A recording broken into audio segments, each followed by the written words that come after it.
ঐশী ভাই,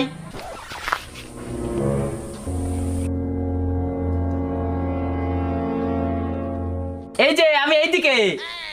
হে মা ফুলু, তুমি ওইখানে কি করছো? এদিকে এসো।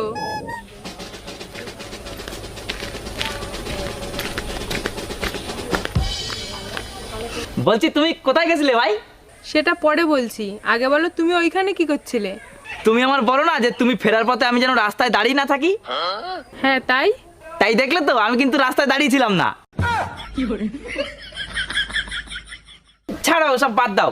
তা তুমি বললে না তো যে তুমি কোথায় গেছিলে? আমি তো স্যারের কাছে পড়তে গেছিলাম। ও তুমি স্যারের কাছে পড়তে যাও? আমি তো ছোটবেলায় মাস্টারমশাইয়ের কাছে পড়তাম। আরে মাস্টার মশাই আর স্যার তো একই। ও মাস্টারমশাই আর স্যার একই না? কিন্তু আমার মাস্টারমশাই তো অনেক দিন হয়েছে কলকাতা চলে গেছে।